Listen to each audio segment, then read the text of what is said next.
Hello dear parents, कैसे हैं आप सब। मैं डॉक्टर दीपक चतुर्वेदी भोपाल से आपके और आपके बच्चों का डॉक्टर। आज डिस्कस करने वाला हूं स्टेरॉइड के बारे में। स्टेरॉइड सुनते ही हम लोग को एकदम कहना चाहिए कि अलर्ट हो जाते हैं कि स्टेरॉइड क्या चीज़ है, क्यों डॉक्टर साहब बात करने जा रहे हैं। तो फ्रेंड्स, आज हम ये बात करने इसलिए चाह रहे हैं कि स्टेरॉइड यूज़ करना है या नहीं करना है, इसके बारे में आपको जानकारी होनी ही चाहिए। अभी 1 महीने पहले की ही बात है, मेरे ओपीडी में एक बच्चा आया, लगभग 10 साल के आसपास का रहा होगा, 8 से 10 साल के बीच का होगा, और उसका वज़न 40 केजी। मतलब 8 से 10 साल के बच्चे का वज़न अगर 40 केजी तो अच्छा है। लेकिन उसकी माँ की एक कंप्लेन कि मेरा बच्चा बार-बार बीमार हो रहा है। और देखने में भी जब मैंने देखा तो वो जो हेल्दी बच्चा था वो बहुत नॉर्मल हेल्दी बच्चा नहीं था। वो उसका जो फेस था वो मून फेसेस था। उसका जो पीछे कहना चाहिए कि बैक है बफेलो हम जैसा था।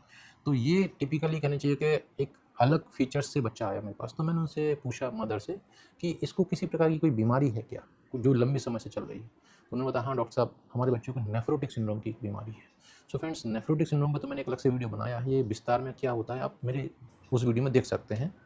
तो मैंने उनसे पूछा अगर नेफ्रोटिक सिंड्रोम है तो फिर इसको कुछ ना कुछ दवाई लगातार चल रही होगी। बोली हाँ डॉक्टर साहब, एक पत्ता लेती हूँ, बहुत सस्ता आता है, और वो डॉक्टर ने बताया था उस हिसाब से मैं इसको देती रहती हूँ। जब ठीक हो जाती बंद करती हूँ फिर देना पड़ता है।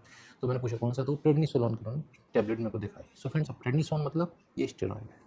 तो अब यहाँ आते हैं कि ये बच्चा जो 40 किलो का है, स्वस्थ है। स्वस्थ किस फॉर्म में है, सिर्फ देखने में स्वस्थ है, लेकिन कई बार बीमार हो रहा है। आए दिन कुछ ना कुछ उसको समस्याएं होती रहती हैं।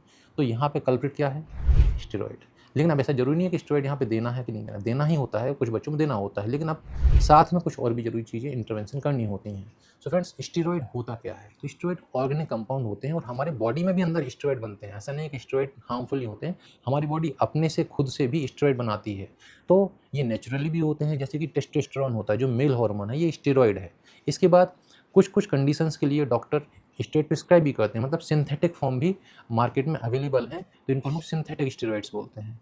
अब ब्रॉडली जो स्टेरॉइड होते हैं उसको हम लोग 2 कैटेगरी में डिवाइड करते हैं। पहला तो हो गया नेचुरल, मतलब कॉर्टिकोस्टेरॉइड्स। इसके बाद एक होता है एंड्रोजेनिक या एनाबॉलिक स्टेरॉइड। तो अब इनके दोनों के अलग अलग यूज़ हैं। तो अब मैं आपको बताऊंगा कॉर्टिकोस्टेरॉइड्स के बारे में डिटेल में थोड़ा सा, कि क्या होते हैं और कहाँ कहाँ इनका यूज़ होता है। सो फ्रेंड्स, जो कॉर्टिकोस्टेरॉइड होते हैं ये सिंथेटिक ड्रग होते हैं। तो ये मिमिक करते हैं किसके लिए, जो टेस्टोस्टेरोन होता है, जो नेचुरली अकरिंग स्टेरॉइड है हमारी बॉडी में, ये उसको मिमिक करता है, उसके एक्शन को मिमिक करता है। और ये कहाँ से प्रोड्यूस होता है, तो एक इंपॉर्टेंट ऑर्गन होता है जिसको बोलते हैं एड्रीनल ग्लैंड। एड्रीनल ग्लैंड, आप नाम में ही ये शामिल है कि जो रीनल मतलब हमारी किडनी होती है, किडनी के ऊपर एक छोटा सा ऑर्गन होता है जिसको एड्रीनल ग्लैंड बोलते हैं, दोनों साइड में होता है। तो इससे ये प्रोड्यूस होता है। अब इस हार्मोन का क्या काम है, तो जो कहनी चाहिए कि इमरजेंसी सिचुएशन है या कहीं पे स्ट्रेस हो रहा है तो उसको प्रिवेंट करने में काम है। इसके बाद आपकी इम्यूनिटी में बहुत इंपॉर्टेंट रोल है, कहीं पे इन्फ्लामेशन हो रहा है तो वहाँ पे भी उसको सप्रेस करने में इसका इंपॉर्टेंट रोल है। तो ये तो नॉर्मल रोल है। अब क्या होता है कि भाई हमें यूज़ कहाँ करना है, तो दोस्तों बहुत सी ऐसी मेडिकल कंडीशन होती हैं जहाँ पे डॉक्टर कॉर्टिकोस्टेरॉइड को कंट्रोल्ड वे में यूज़ करते हैं। जैसे कि मान के चलो किसी को अर्थराइटिस की प्रॉब्लम है, अर्थराइटिस मतलब बोन्स में इन्फ्लामेशन हो रहा है, बोन्स की पेन हो रही है, तो ऐसी कंडीशन में एक लो डोज में स्टेरॉइड प्रिस्क्राइब किए जाते हैं। इसके बाद किसी भी प्रकार की अगर सीवियर टाइप की कोई एलर्जी हो गई तो उस केस में भी short course of steroid therapy दी जाती है। इसके अलावा स्किन की बहुत सी बीमारी होती हैं, लाइक एक्जिमा और डिफरेंट बीमारियां भी हैं जहाँ पे स्टेरॉइड का बहुत इंपॉर्टेंट रोल है। इसके बाद ये देखा गया है कि इम्यून सिस्टम की बीमारी जैसे कि SLE, सिस्टेमिक लूपस एरिथेमेटोसस, वहाँ पे स्टेरॉइड का बहुत इंपॉर्टेंट रोल है। फिर एक इंपॉर्टेंट और बीमारी है जिसको हम बोलते हैं ब्रोंकियल एस्मा, मतलब कि अस्थमा की बीमारी है, सांस की बीमारी है। तो वहाँ पे भी सीजन के साथ चेंज होने पर बच्चों में, इनफैक्ट बड़ों में भी ये अस्थमा या सांस की समस्या बहुत परेशान करती है, तो उसमें स्टेरॉइड देने से बहुत फायदे होते हैं। इसके बाद पेट में जब हम आते हैं तो अल्सरेटिव कोलाइटिस और क्रॉन्स डिसीज़, ये हमारे आंतों की बीमारी होती है जिसमें भी स्टेरॉइड का बहुत इंपॉर्टेंट रोल है।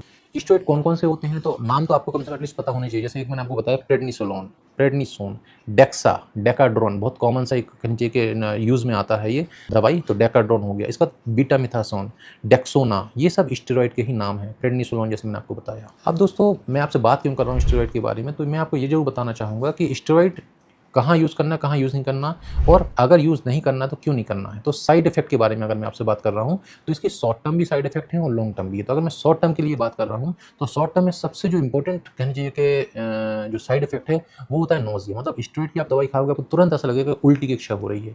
इसके बाद वेट गेन बहुत इंपॉर्टेंट है, जैसे मैंने आपको बताया कि जो बच्चा था वो 8 साल या 10 साल के आसपास था, तो 40 kg वजन था, और अपीयरेंस के हिसाब से आप देखने में पहचान में आने लगता है कि मून फेसिस वाले बच्चे ऐसे हो जाते हैं जो लंबे समय से स्टेरॉइड ले रहे हैं, बट शॉर्ट टर्म के लिए तो भी वो क्या हो गया है, उसको मून फेसिस होने लगा है।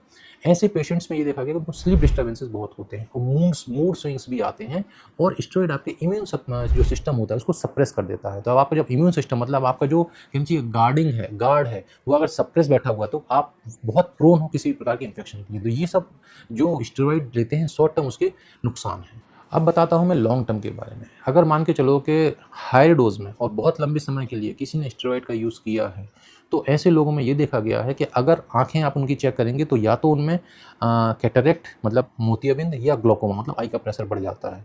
इसके बाद ऐसे लोगों की स्किन जो रहती है वो मसल थिनिंग, स्किन थिनिंग होने लग जाती है, मतलब कि बहुत पतली सी हो जाती है स्किन। और बच्चों में देखा गया है कि उनकी जो ग्रोथ है वो क्या हो जाती है, सप्रेस हो जाती है, मतलब कि ऐसे बच्चे मोटे तो होते हैं बट उनकी हाइट नहीं बढ़ती है।